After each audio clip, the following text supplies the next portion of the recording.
Welcome to టీసెట్. పోటీ పరీక్షలకు prepare అవుతున్న అభ్యర్థుల కోసం ప్యూర్ మ్యాథ్స్ అనే విషయంలోంచి రేఖాగణితం అనే చాప్టర్ని ఈరోజు మనం డిస్కస్ చేయబోతూ ఉన్నాం. సో ముందుగా రేఖాగణితం జామెట్రీ అని అంటాం. జామెట్రీ అనేది రెండు భాషా పదాల కలయిక, జియో మరియు మెట్రీ.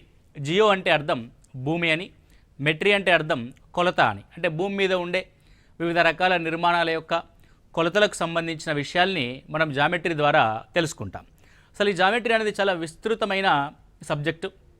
కానీ పోటీ పరీక్షలకి ఏ స్థాయిలో ప్రశ్నలు వస్తున్నాయో, ఎలాంటి కాంపోనెంట్స్ నుంచి ప్రశ్నలు వస్తున్నాయో మనం ఇక్కడ చూస్తూ వెళ్తాం. సో ముందుగా మనము జామెట్రీలో మనం తెలుసుకోవాల్సింది ఏంటి, అసలు ఏ అంశాన్ని మనం ఇక్కడ డిస్కస్ చేయాలి అని అంటే మీరు ప్రిపేర్ అవుతున్నా సరే, మీరు సొంతంగా చదువుకోవాలనుకుంటున్నా సరే, ద లిమిటేషన్ ఆఫ్ జామెట్రీ కనుక ఒకసారి కనుక గమనిస్తే, మొదటిది రేఖలు, కోణాలు. ఆ తర్వాత బహుభుజుల్లో ఉండే అంతర్కోణాలు ఏ విధంగా ఉంటాయి, బాహ్య కోణాలు ఏ విధంగా ఉంటాయి, ఆ తర్వాత వాటిలో నెంబర్ ఆఫ్ డయాగ్నల్స్ ఎన్ని ఉంటాయి అన్న అంశం మీద మనం ఇక్కడ చూస్తాం. బహుభుజుల్లో మళ్ళీ మనకి త్రిభుజము, చతుర్భుజము అని రెండు రకాలుగా బైఫర్కేట్ చేసుకొని త్రిభుజాల గురించి క్షుణ్ణంగా చదువుతాం. అదేవిధంగా చతుర్భుజాల గురించి కూడా క్షుణ్ణంగా చదువుతాం. అంటే త్రిభుజాలు, వాటి ధర్మాలకు సంబంధించి, వాటిలో ఉన్న ముఖ్యమైన సిద్ధాంతాలకు సంబంధించి మనం ఇక్కడ డిస్కస్ చేయడం జరుగుద్ది. ఆ తర్వాత చతుర్భుజాలు. సో చతుర్భుజాల యొక్క నిర్మాణం ఏ విధంగా ఉంటుంది, అందులో కర్ణాలకు సంబంధించి ఏ విధమైన అంశాలు ఉంటాయి, కర్ణాలకి మరియు భుజాలకి మధ్య సంబంధం ఏ విధంగా ఉంటుంది, కోణాలకి మరియు భుజాలకి మధ్య సంబంధం ఏ విధంగా ఉంటుందని మనం చతుర్భుజాలు అనే టాపిక్లోంచి మనం డిస్కస్ చేస్తాం. అండ్ ఫైనల్లీ వృత్తాలకు సంబంధించిన అంశాన్ని మనం ఇక్కడ మళ్ళీ డిస్కస్ చేస్తాం. సో సర్కిల్స్ అని అంటారు వృత్తాలు. సో వృత్తాల్లో ఉండే కాంపోనెంట్స్ ఏముంటాయి అన్న విషయం గురించి మనం పూర్తి స్థాయిలో ఎగ్జామినేషన్ పాయింట్ ఆఫ్ వ్యూలో ఇక్కడ డిస్కస్ చేయడం జరుగుతుంది. మీరు ఏ పోటీ పరీక్షకు ప్రిపేర్ అవుతున్నా సరే, అది ఎస్ఎస్సి కావచ్చు, ఆర్ఆర్బీ కావచ్చు, బ్యాంకింగ్ కావచ్చు, లేకపోతే డిఎస్సి కావచ్చు, ఇతర పోటీ పరీక్షలు ఎందులోనైనా సరే ఇవి కామన్ టాపిక్స్గా మనం ఇక్కడ చూస్తాం. వీటి యొక్క పరిధిని కనుక మీరు విశ్లేషించుకుంటే, గత ప్రశ్నాపత్రాల్ని ఆధారంగా చేసుకొని అన్ని రకాలుగా స్టేట్ వైడ్ కావచ్చు, నేషనల్ వైడ్ కావచ్చు, అన్ని రకాల ప్రశ్నాపత్రాల్ని ఆధారంగా చేసుకున్నాక చూస్తే జామెట్రీకి సంబంధించిన చాప్టర్స్ ఉన్నాయో వాటిని తరువుగా అన్ని ప్రాబ్లమ్స్ సాల్వ్ చేయడానికి మీరు ప్రయత్నం చేసినట్లయితే పరీక్షలో ఎలాంటి ప్రశ్న వచ్చినా సరే మనం ఈజీగా చేయొచ్చు.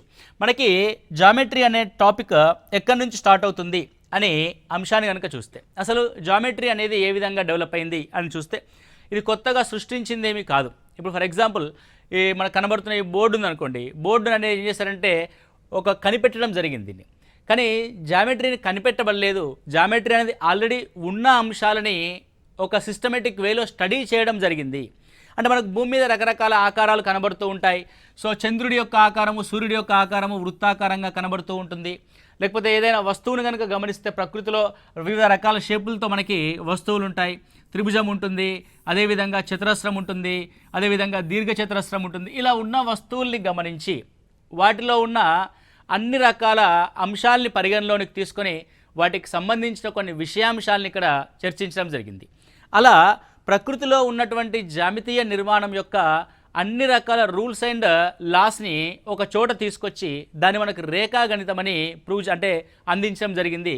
కాబట్టి మనం రేఖాగణితాన్ని ఏ విధంగా నేర్చుకోవడము ఈజీ అవుతుంది అని అంటే, మీకు ప్రశ్నలో ఇచ్చిన జామితీయ నిర్మాణాన్ని చూడడం ద్వారా, గమనించడం ద్వారా మాత్రమే మనము రేఖాగణితాన్ని నేర్చుకుంటాం. అంటే the geometry was developed by the observations. అది పరిశీలన ద్వారా మనకిది డెవలప్ అయిందిగా మనం చూస్తాం. కాబట్టి మనము ప్రశ్నల్ని చేసేటప్పుడు కూడా ఆ జామితీయ నిర్మాణాలని పరిశీలించవలసి ఉంటుంది. కాబట్టి పరిశీలన అనేది చాలా కీలకం. అంటే ఇప్పుడు మ్యాథమెటిక్స్లో క్యాలిక్యులేషన్స్ కాకుండా ఇక్కడ పరిశీలన అంశాలు అనేటివి చాలా కీలకంగా మనం చూస్తాము.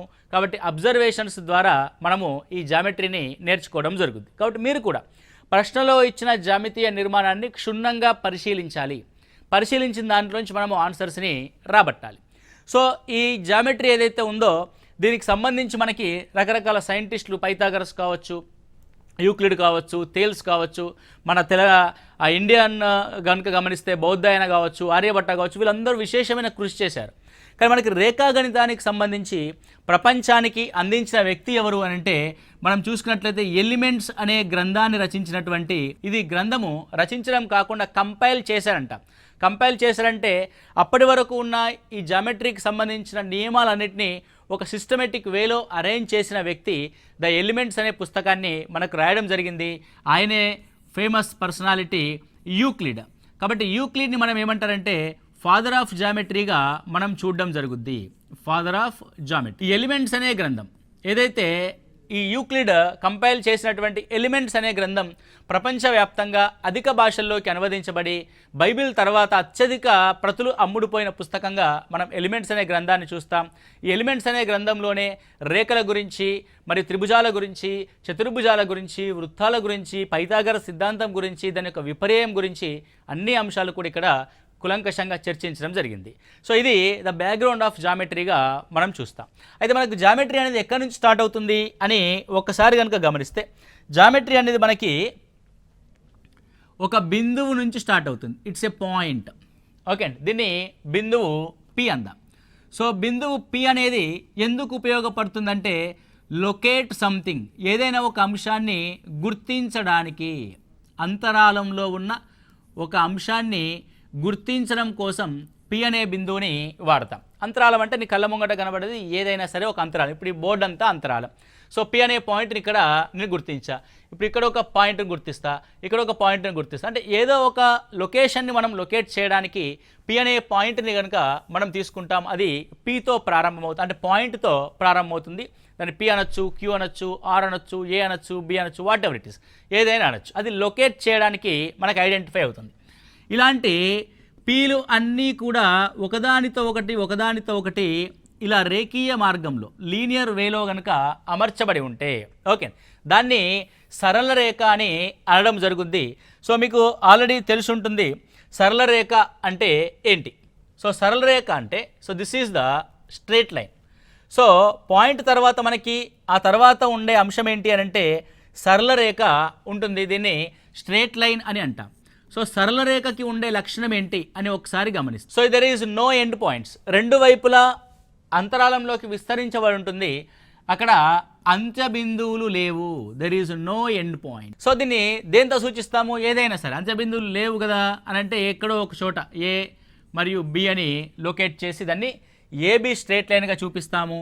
ఇలా ఏబి అని రాసి స్ట్రేట్ లైన్ యొక్క ఫిగర్ అంటే ఆ జామితీయ నిర్మాణం రూపం ఏ విధంగా ఉంటుంది దాని యొక్క మీనియేచర్ని దానిపైన మనం చూస్తాం. ఇలా ఏబి స్ట్రేట్ లైన్గా మనం చూస్తాం. దీనికి లెంత్ అనేది ఉండదు, అనంతమైన పొడవుని కలిగి ఉంటుంది. ఎందుకంటే రెండు వైపులా కూడా ఎక్స్టెండ్ చేయబడి ఉంటుంది కాబట్టి. ఓకే, నెక్స్ట్ తర్వాతి జామితీయ నిర్మాణం కనుక మనం దీంట్లో గమనిస్తే నెక్స్ట్ ఇది చూడండి జాగ్రత్తగా, ఇది ఒకవైపు మాత్రమే పొడిగించబడి ఉంటుంది, ఇంకొక వైపు ఎండ్ చేయబడి ఉంటుంది. అంటే ఇక్కడ ఎండ్ చేయబడి ఉంది. ఓకే, సో పి వద్ద ఎండ్ చేయబడి ఉంది, ఇంకొక వైపు విస్తరిస్తూ ఉంది. రైట్, ఇలా ఒక అంత్య బిందువు మాత్రమే కలిగి ఉండి ఇంకొక వైపు విస్తరిస్తూ ఉన్న రేఖా నిర్మాణాన్ని ఏమంటారంటే కిరణము అని అంటాం. ఇట్ ఈస్ కాల్డ్ రే. మీరు చూడండి కిరణము అని అంటాం. ఇప్పుడు సూర్యుడు ఉన్నాడు, సూర్యుడు ఉదయిస్తాడు. సో సూర్యుడి నుంచి ఏమొస్తాయి మనకి? సూర్యకిరణాలు వస్తాయి. సూర్యకిరణం అంటే ఇక్కడ నుంచి స్టార్ట్ అయ్యి ఇక అంతరాళంలోకి కిరణాలు వెళ్తూనే ఉంటాయి. భూమి మీదకి, బుధుడి మీదకి, గురుడి మీదకి, శుక్రుడు, అంటే విశ్వవ్యాప్తంగా విస్తరిస్తూ పోతూ ఉంటాయి. అంటే there is no end point. ఒక సైడు ఎండ్ పాయింట్ ఉండదు, ఇంకో సైడ్ ఎండ్ పాయింట్ ఏంటి? Sun is the end point. అంటే కిరణము అని అంటాం, సూర్యకిరణాలు అని అంటాం ఎగ్జాంపుల్. కాబట్టి కిరణానికి ఎగ్జాంపుల్ ఏంటంటే సూర్యకిరణం.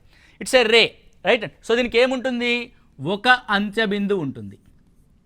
It had one end point. ఒక అంత్య బిందువు కలదు. Okay, right. సో ఇప్పుడు సార్ ఇటువైపు అంత్యబిందువు ఒకవేళ ఇక్కడ కూడా అంత్యబిందువుని తీసుకుంటే, అంటే రెండు వైపులా కనుక మనము అంత్యబిందువుని తీసుకుంటే ఏమవుతుంది అని ఒకసారి చూస్తే, సో రెండు వైపులా అంత్యబిందువుని తీసుకున్నాము అంటే that is a ending point అనేది ఉంది. సో ఎండింగ్ పాయింట్ ఉంది, దీన్ని మనము ఏమందాము? ఎస్ కామా టీ అందాం. Right. So there is a two end points. So రేఖాఖండం అంటే రేఖ అంటే సరళ రేఖ, ఖండం అంటే దానిలో ఒక పార్ట్. మీరు చూడండి, ఇగో ఈ ఏబీ నుంచి పార్ట్ని తీసుకొచ్చి ఇక్కడ పెట్టినట్టుగా లేదు ఇది. అంటే సరళ రేఖలోని కొంత భాగాన్ని, కొలవదగిన కొంత భాగాన్ని. కాబట్టి రేఖాఖండం అంటాం. దీనికి రెండు అంత్య బిందువులు ఉంటాయి. It has two end point. ఇప్పుడు చూడండి, సరళ రేఖకి కొలవలేము, దెర్ ఇస్ నో లెంత్. కిరణానికి కొలవలేదు, there is no length. But దీన్ని మాత్రం మనము కొలవచ్చు, వీ కెన్ మెజర్. ఇప్పుడు చూడండి, మనం గీయబడిన ఈ రేఖాఖండం యొక్క మెజర్మెంట్ కనుక గమనిస్తే మనము కొలవగలం మెజర్మెంట్తో. సో మనం దీన్ని రేఖాఖండం అంటాం. రేఖాఖండం 2 అంత్య బిందువుల్ని కలిగి ఉంటుంది. దీన్ని మనము రూలర్ చేత కొలవగలం. దేంతో కొలుస్తాం మనం? స్కేల్ చేత కొలవగలం. కాబట్టి రేఖాఖండం యొక్క పొడవుని కొలిచే పరికరం ఏది అని కూడా అడగొచ్చు. సింపుల్గా దేంతో కొలుస్తాం మనము? రూలర్. దాన్నే మనము స్కేల్ అని అంటాం. ఓకే అండి, స్కేల్ అని అంటాం. సో దీనికి రేఖాఖండానికి పొడవు ఉంటుంది. సో అన్ని జామితీయ నిర్మాణాలలో భుజాలుగా ఏర్పడేటివి ఏంటి అని అంటే రేఖాఖండాల చేత భుజాలు అనేటివి ఏర్పడతాయి. ఇది బేసిక్ సెగ్మెంట్స్ ఇన్ జామెట్రీ. ఇప్పుడు వీటి యొక్క కాంబినేషన్స్ కనుక మనం గమనించినట్లయితే, సో ముందుగా మనం ఏమన్నామంటే రేఖ అన్నాము. సరళ రేఖ కాకుండా నేను తర్వాత కిరణాన్ని కనుక తీసుకుంటే, ఓకే, నెక్స్ట్ రాబోయే అంశం ఏంటంటే ఇది కిరణం, రైట్. సో ఇంకో కిరణాన్ని కనుక తీసుకున్నాను అనుకోండి, from the sem end point. ఇక్కడ 2 కిరణాలు కూడా, ఇది ఓ అనే పాయింట్ అనుకోండి, ఇది పి అనే పాయింట్ అనుకోండి, ఇది క్యూ అనే పాయింట్ అనుకోండి. ఇవేంటివి? 2 కిరణాలు, ఓపి అనే కిరణము, ఓక్యూ అనే కిరణం. దీంట్లో ఉన్న అంశం ఏంటి అని చూస్తే రెండింటికి ఉమ్మడి బిందువు ఒకటే. అంటే ఒకే ఉమ్మడి అంత్యబిందువు కలిగిన 2 కిరణాలు. దీని యొక్క పాయింట్ ఏంటి? ఉమ్మడి అంత్యబిందువు. ఉమ్మడి అంత్యబిందువు కలిగిన కిరణాలు. ఉమ్మడి అంత్యబిందువు కలిగిన కిరణాలు ఉంటాయి. ఉమ్మడి అంత్యబిందువు కలిగిన కిరణాల మధ్య ఉన్న ఈ వక్రీయ దూరాన్ని, కర్వ్డ్ డిస్టెన్స్ని కోణము అని అంటాం. దీన్ని ఏమంటారండి? కోణము అని అంటాం, యాంగిల్ అని అంటాం. The space between, the gap between 2 rays with having common end point, that is called angle. దీన్ని కోణము అని అంటాం. ఇప్పుడు చూడండి, ఈ కోణాన్ని ఏ విధంగా చదవచ్చు? రకరకాలుగా కొలుస్తాం మనం. కోణాన్ని ఏ విధంగా చూపిస్తాము? ఇది కోణము యొక్క సింబల్. ఓ వద్ద కోణం ఏర్పడింది కాబట్టి దీన్ని యాంగిల్ ఓ అనొచ్చు. కానీ మోస్ట్ ఆఫ్ ది కేసెస్లో ఓతో చూపించకుండా ఓ అనే ఉమ్మడి బిందువు మరొక దానికి కూడా ఉంటే, ఫర్ ఎగ్జాంపుల్ ఇటు ఇంకొక కిరణాన్ని తీసుకున్నాం అనుకోండి, ఇటువైపు కూడా ఓ అనే ఉమ్మడి బిందువు అవుద్ది. అలాంటి సందర్భంలో ఏం చూస్తామనంటే ఓ అనే ఉమ్మడి బిందువు ఏ ఏ కిరణాలకి కామన్గా ఉంది? ఏ ఏ కిరణాలకు కామన్గా ఉంది? పి నుంచి ఓకి, ఓ నుంచి క్యూకి. కాబట్టి పి నుంచి ఓ అనేది కామన్ పాయింట్ క్యూ. కాబట్టి దీన్ని ఏంగా చూపిస్తాం మనము? యాంగిల్ పిఓక్యూగా చూపిస్తాం. యాంగిల్ పిఓక్యూగా చూపిస్తాం. అంటే అర్థమైంది, పి మరియు క్యూల మధ్య ఉమ్మడి బిందువు అయిన ఓ వద్ద ఏర్పడే కోణము అని అర్థం. ఓకే అండి. సో పి మరియు క్యూల మధ్యలో ఓ అనే బిందువు వద్ద ఏర్పడే కోణము, రైట్, దీన్ని కోణంగా పేర్కొంటాం. సో కోణాన్ని మనము డిగ్రీస్తో చూపిస్తాం. ఇప్పుడు 30 డిగ్రీలు, 40 డిగ్రీలు, 50 డిగ్రీలు ఇలా చూపిస్తూ వెళ్తాం. లేదంటే రేడియన్స్లో చూపిస్తాం. రేడియన్స్. సో రేడియన్స్ అని అంటే అర్థం పైలో చూపించడం. పై అంటే 180 డిగ్రీలకి సమానం. పై అంటే 180 డిగ్రీలు. ఇప్పుడు 30 డిగ్రీలని మనము రేడియన్స్లో చూపించాలి. దీన్ని సీచే చూస్తారు, సర్క్యులర్ వర్తులామానంగా చదువుతారు దీన్ని. సో పై క్యాప్ సి అంటే ఇప్పుడు 30 డిగ్రీలు మనం రేడియన్స్లో చూపించాలనుకోండి. 30 డిగ్రీలు అనగా 30 డిగ్రీస్ ఇన్ దట్ మీన్స్ 180లో 6వ వంతు. సో 180 అంటే π/6 రేడియన్స్గా మనం చూస్తాం. సరే, ఏ విధంగా చేయాలి మనం దీన్ని అనంటే, సో 180 డిగ్రీలకి పై అయితే 30 డిగ్రీలకి ఎంత అన్నది ప్రశ్న. ఇలా రాసుకుంటే సో 30/180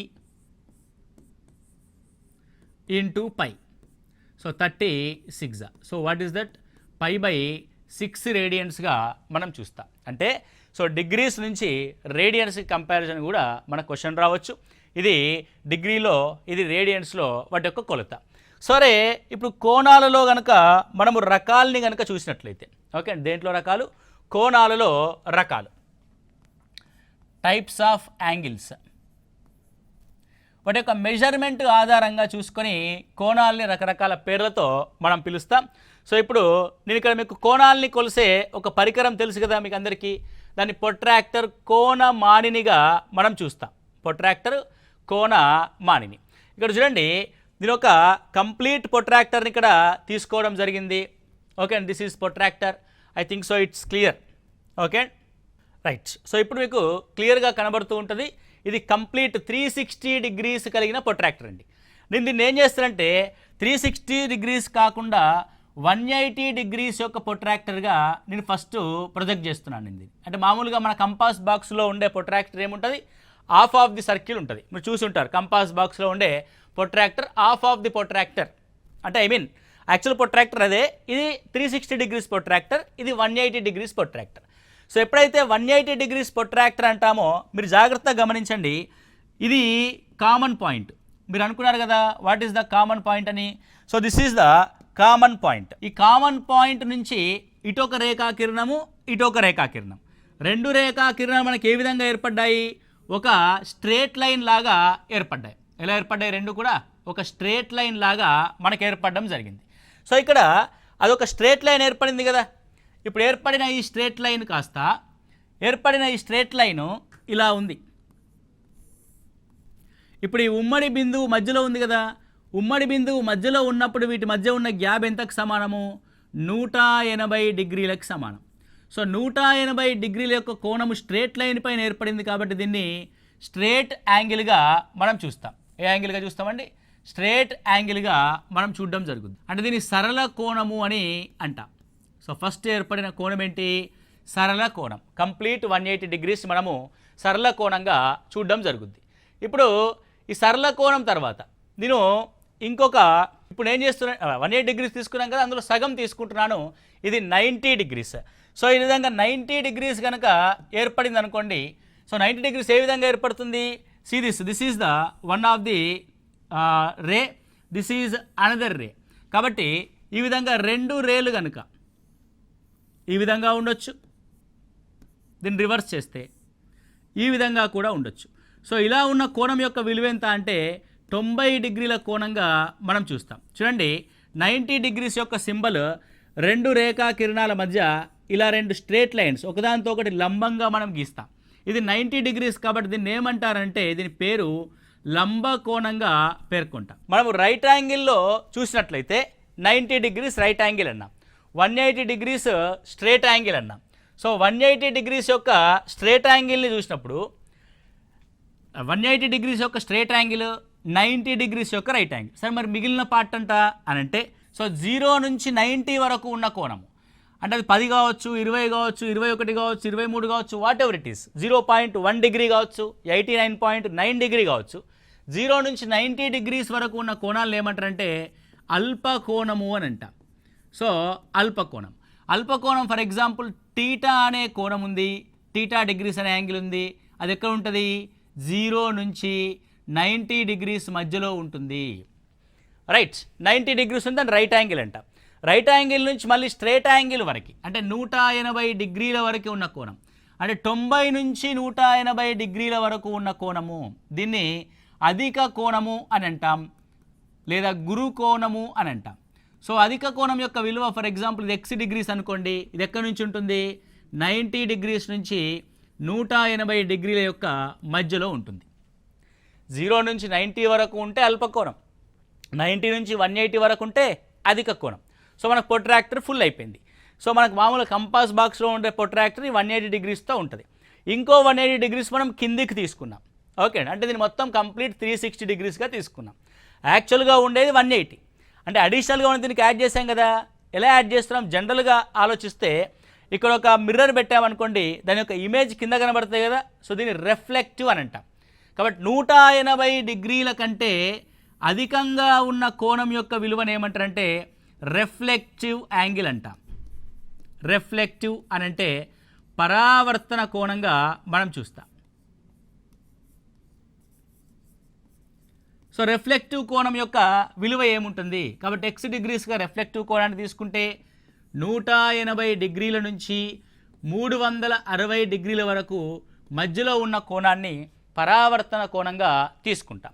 సో ఇలా 0 నుంచి స్టార్ట్ అయ్యి 90కి వస్తే లంబకోణము, 180కి వస్తే సరళ కోణము, 360కి వచ్చింది అనుకో అంటే కంప్లీట్గా ఒక సర్కిల్ని పూర్తి చేసాం. సో ఏదైతే ఒక యాంగిల్ కంప్లీట్ సర్కిల్ని పూర్తి చేసుకుంటుందో వృత్త కోణము లేదా పూర్తి కోణం. ఎంత వాల్యూ అంది? 360 degrees ఆఫ్ వాల్యూ, రైట్. లేదా స్టార్టింగ్లోనే ఇక్కడే ఉందనుకోండి, కోణం ఏమీ లేదు, వాటి మధ్యలో కోణం ఏమీ లేదు అని అంటే దాన్ని 0 degrees అంటాం. దీన్ని శూన్య కోణము అని అంటాం, నల్ యాంగిల్. దీన్ని దేనిగా పేర్కొంటామండి? శూన్య కోణము, నల్ యాంగిల్గా పేర్కొనడం జరుగుతుంది, రైట్. సో ఈ విధంగా మనకి కంప్లీట్ యాంగిల్స్ యొక్క వాల్యూ మీకు క్లియర్గా అర్థమైంది.